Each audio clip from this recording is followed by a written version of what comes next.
Konflik Palestina-Israel telah lama menjadi medan perdebatan yang tidak hanya menyeruak di meja perundingan internasional, tetapi juga dalam diskursus teologis dan filosofis.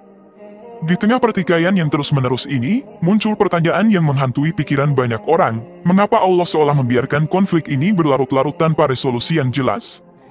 Para ateis mungkin melihat ini sebagai bukti bahwa Allah tidak ada, tidak mampu, atau tidak bersedia untuk campur tangan, sambil mempertanyakan keadilan dan kemahakuasaannya.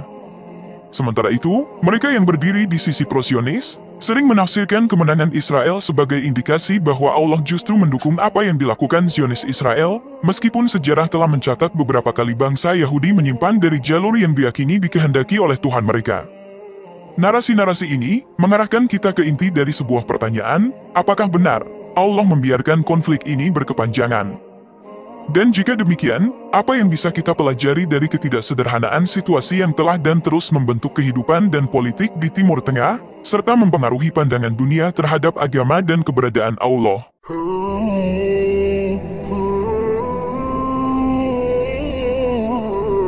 Para ateis memandang konflik Palestina-Israel melalui lensa yang tidak diwarnai oleh keyakinan akan intervensi ilahi.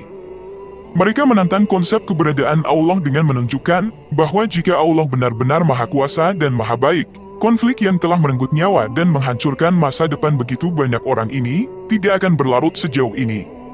Mereka menyoroti problem of evil, sebuah paradoks filosofis yang dijabarkan oleh filsuf Yunani Epikuros yang berkata, jika ia mau tetapi tidak mampu, maka ia lemah, yang tidak sesuai dengan karakter Allah. Jika ia mampu tetapi tidak mau, maka ia dengki, yang sama asingnya dengan Allah. Jika ia tidak mau dan tidak mampu, maka ia baik hati dan lemah, yang bukan merupakan sifat Allah. Jika ia mau dan mampu, yang satu-satunya sesuai dengan Allah, dari mana asalnya kejahatan, atau mengapa ia tidak menghapuskan kejahatan?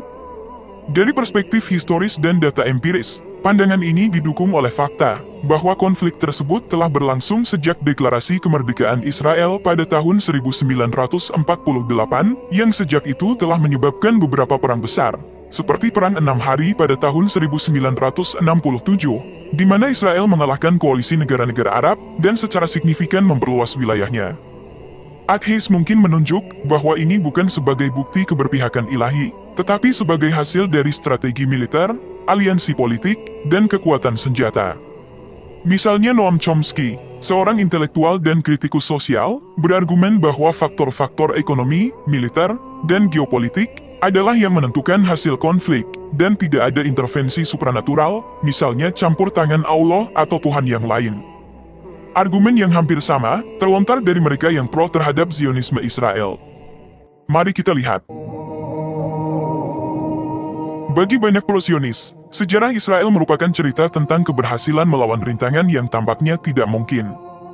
Mereka sering menyebut peristiwa-peristiwa seperti Perang Kemerdekaan tahun 1948, Perang 6 Hari tahun 1967, dan Perang Yom Kippur tahun 1973, sebagai bukti dukungan ilahi. Contohnya dalam Perang Kemerdekaan, meskipun baru saja mendeklarasikan kemerdekaan dan langsung menghadapi agresi dari negara-negara Arab tetangga, Israel tidak hanya bertahan, tapi juga dengan mudah memperluas wilayahnya.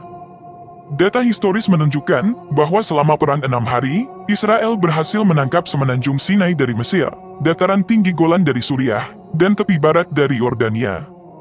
Sebagian pro-Zionis menafsirkan kemenangan ini sebagai bukti dukungan Tuhan terhadap bangsa Israel, menyinggung janji-janji dalam kitab suci Taurat. Sederhananya, mereka mengklaim bahwa Allah tidak membela umat Islam Palestina dan negara Arab lainnya, namun Allah justru membela Zionis, dan menunjukkan bahwa Zionis berada di jalan yang benar, sesuai dengan petunjuk kitab Taurat.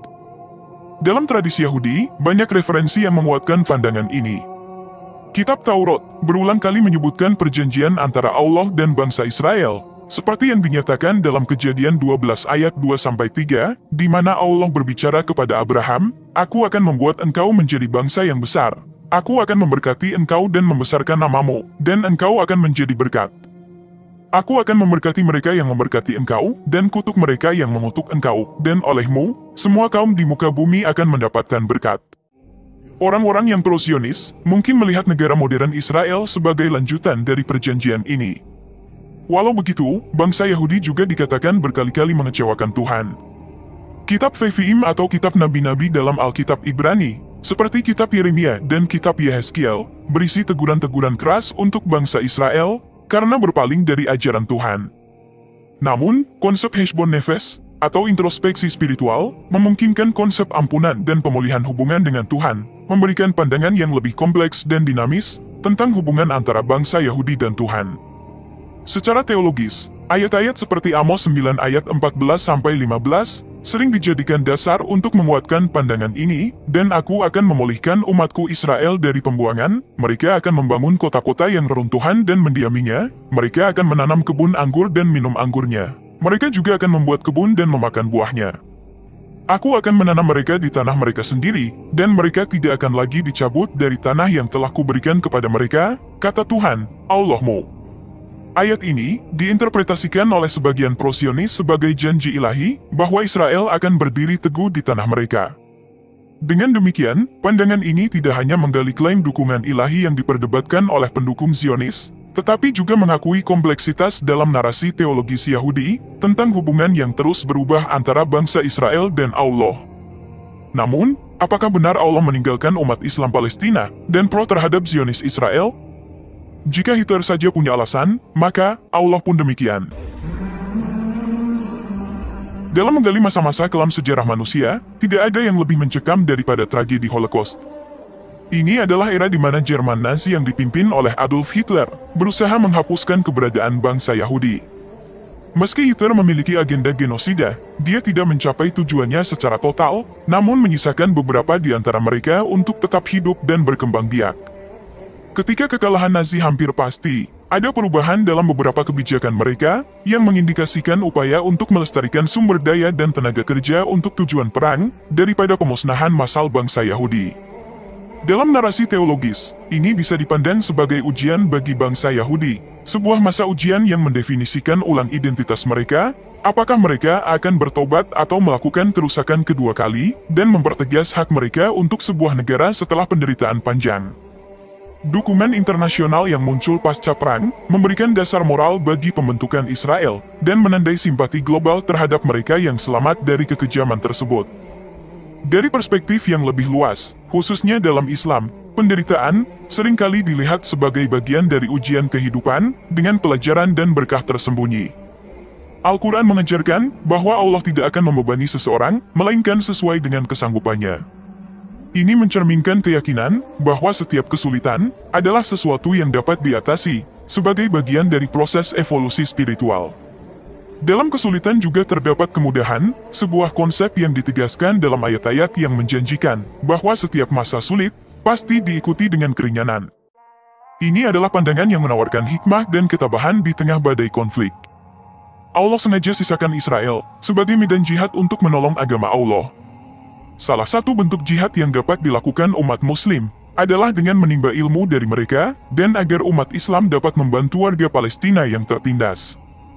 Terkait konsep jihad dalam Islam yang seringkali disalahpahami, terdapat ayat yang memberi izin untuk berperang hanya bagi mereka yang telah dianiaya dan dengan syarat-syarat yang ketat. Prinsip keadilan dan kasih sayang, serta penghormatan terhadap nyawa manusia, tetap menjadi landasan, bahkan dalam situasi konflik. Pengalaman konflik Palestina-Israel menawarkan refleksi tentang bagaimana penderitaan dan kesulitan dalam setiap tradisi dan kepercayaan bisa menjadi pembentuk kebijaksanaan dan pemahaman mendalam tentang arti hidup dan keberadaan manusia dalam mencari keadilan dan kedamaian. Kemudian, di balik pembantaian yang dilakukan Israel terhadap Palestina, Allah telah mempersiapkan kebaikan bagi siapapun yang memperjuangkan kebenaran, membela kebenaran, dan melawan mereka yang memusuhi agama Allah. Dalam konteks ini, pembantaian yang dilakukan oleh Israel terhadap Palestina memiliki hikmah di baliknya. Sejarah konflik antara Israel dan negara-negara Arab, khususnya Palestina, tidak hanya merefleksikan pertarungan militer, tetapi juga persaingan narasi, identitas, dan hak sejarah. Sejak Perang Kemerdekaan Israel pada tahun 1948, Israel telah berhasil mempertahankan eksistensinya, meskipun dikelilingi oleh negara-negara yang secara historis menentang pembentukan negara Yahudi. Dalam konteks Islam, konflik ini harus dilihat melalui lensa ujian dan jihad, bukan hanya dalam bentuk fisik, tetapi juga sebagai perjuangan spiritual dan moral. Kisah-kisah dari Al-Quran dan Hadits menyediakan konteks untuk pengertian ini yang menunjukkan bagaimana para nabi dan umat terdahulu menghadapi tantangan. Misalnya Quran Surat Al-Baqarah ayat 214 menyatakan, "Apakah kalian mengira bahwa kalian akan masuk surga, padahal belum datang kepada kalian cobaan seperti yang telah datang kepada orang-orang yang terdahulu daripada kalian?" Ayat ini mengingatkan bahwa penderitaan dan cobaan adalah bagian dari perjalanan spiritual. Selanjutnya, dalam surah Al-Ankabut ayat 2-3 menyatakan, "Apakah manusia itu mengira bahwa mereka akan dibiarkan saja mengatakan, 'Kami telah beriman,' dan mereka tidak diuji? Sesungguhnya kami telah menguji orang-orang sebelum mereka, maka sungguh Allah mengetahui orang-orang yang benar, dan mengetahui orang-orang yang dusta." Ini menyiratkan bahwa dalam pandangan Islam, konflik mungkin merupakan cara untuk memurnikan iman dan menguji ketabahan umat.